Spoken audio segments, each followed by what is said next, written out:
Good morning. Thanks for stopping in to listen to the webinar on test taking skills by Therapy Team Educational Services. My name is Mary Lou Cianciolo. I'm one of the instructors for Therapy Team. I'm also the person you're likely to talk to on the phone if you call with questions. And I wanted to go through some points today about how to take the National Physical Therapist exam. So unless there's some questions before we start, let's get going. So chances are, if you're on this call, you didn't pass because you didn't study enough. Well, that's false. You may have people in your life telling you, well, next time just study more. This is not a test that's passed or failed by how much you study. It's a test that's not passed because you're not analyzing the information correctly. And that's one of the things that our class does, is we help you take the exam better by helping you analyze the information better. A few words about what the exam is and what we know about the exam. The exam is developed by the FSBPT, the Federation of State Boards of Physical Therapy. It's used in all 50 states, Puerto Rico, and the District of Columbia. For PTs, it's 250 items, of which 200 are scored. For the physical therapist assistants, it's 150 scored out of 200. Generally, the pass rate is over 88% for first-time U.S. educated test takers. Why do over 10% fail the first time? This is a question we've been asking ourselves for years. It does seem now in 2018 that there's more people failing. It's probably just a percent or two, but it just seems like a lot if you're in that percent.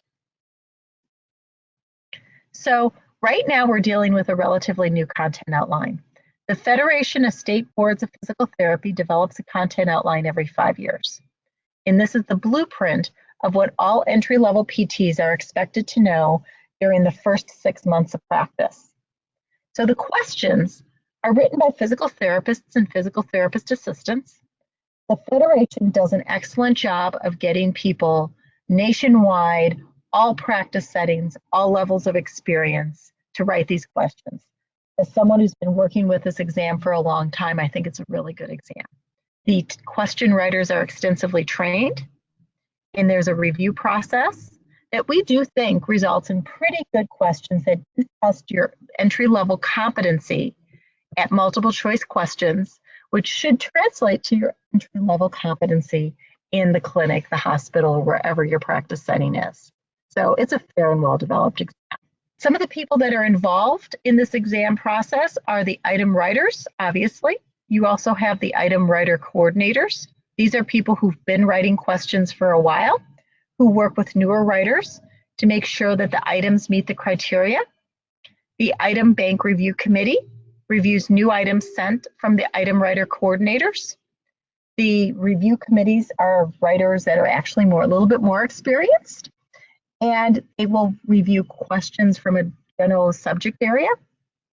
And then once those questions are developed, the exam development committee will actually take the questions from all of the content areas, all of the points in the blueprint and the content outline, and actually make an exam.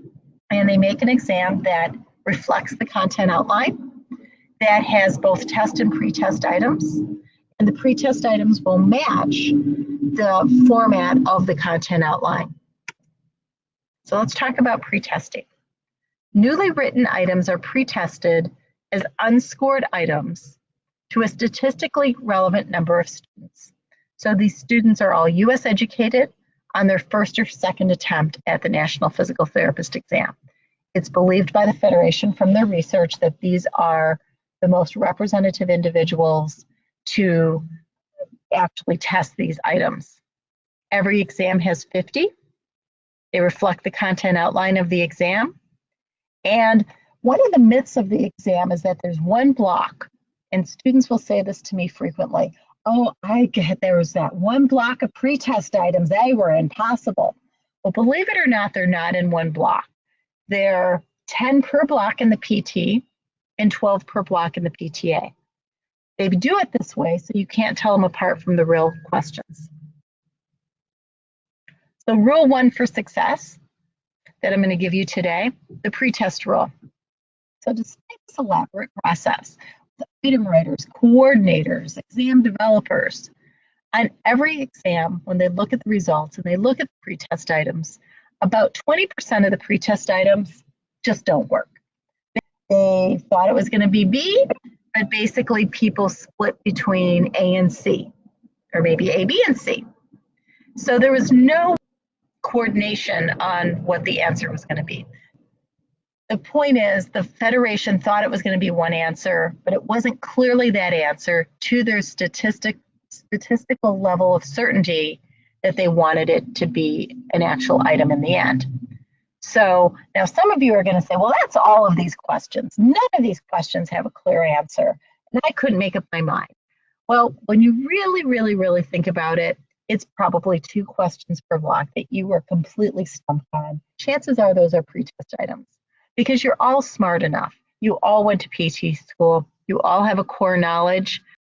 So that was your one sort of give me for this exam is the pretest rule. And now I'm going to talk about some other issues. One of them is cheating. Forget about it. There's scandals right now with paid and free social media groups. Every couple months, I'll talk to someone who's failed their boards, and I'll say, well, what review did you do last time? And they'll say some new company I've never heard of, or some new Facebook group I've never heard of. And my advice to you is be careful. Be very careful who you give money to help you prepare for the exam. Make sure that it's a company that's been around for a while, that's considered ethical, that has a track record, not just a really nice Facebook page. They are always cheaper than the more established companies. They promise to do the same thing for less money, and who doesn't like something just as good for less? But you have to be very careful that it's not a provider that's engaging in the marketing of compromised NPTE and NPTE items. So if someone says they have questions, they have better questions than someone else, be very skeptical. The legitimate providers don't have any access to the actual exam. We haven't got access to a whole bunch of things like the content outline. We go to Federation conferences. We do research. And there are some newer companies that are ethical. But be very careful who you pay to help you prepare, because it has happened that people have paid people to help them prepare and they get caught up in these scandals. So make sure you deal with an ethical company. One other thing I'm going to give you here today is our recommended question solving process. So when you get to the exam and you're all hectic and you got there and you're in the room and they've looked at your glasses and they've taken your wristwatch away and they won't let you put in earplugs, and you have to just take that deep breath and go, time to answer the questions. This is the process. This is the technique that we find works best. Read each item once with the answer choices covered with your hand. Read the question stem a second time. Now think, what would your answer be? Look for it, pick the closest, and then go to the next question. That's it. So one by one, there's a saying, how do you eat an elephant? One bite at a time. How do you pass the NPTE? One question at a time. You don't think about the ones before. You don't think about the ones coming. You think about the one you have in front of you right now. And you answer it to the best of your ability, and you move on. Helpers. There's the marking and the strikeout. I'm not a fan of marking. My co-instructor is a little bit of a fan of marking, but neither one of us thinks you should be marking any more than 2 questions per block to go back. Sometimes we've talked to students that have marked all 50, and that makes you what we call a speed demon, where you race through the exam, you're marking all of them so you have time to look at them a second time. I personally don't think you should look at any question a second time, but the marking is there for the ones you're truly confused on, which likely are pretest items. So again, don't spend too much time on them. The strikeout rule, some students think is helpful because it allows you to get rid of answer choices that you know are not correct. Back to the exam diseases here, the speed demons. You go through the questions too fast in order to have time to go back to them. This course is going to help you with that. The answer changers, well, they're very close to the speed demons. You're going fast, so you have time to go back and change your answer. Both are problems. The memorizers, you're the ones who memorize everything, trying to figure out how the answer fits with something you studied. A lot of you are memorizers. You're very good memorizers. It did you very well in school, but it's not the best for this exam. The assumers, the overanalyzers. You read something extra into the question.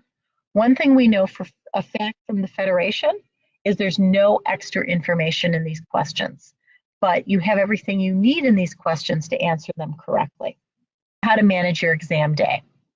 One thing we recommend is you try to schedule your exam as early in the day as possible. And because this way you're likely to get into your exam closest to the time you're scheduled. One of the things we've heard from candidates is they had a 1 o'clock, a 2 o'clock exam, and they didn't get seated till 3 o'clock. And then it gets late. You want to try to stay on your schedule and take into account the fact that there's going to be added security.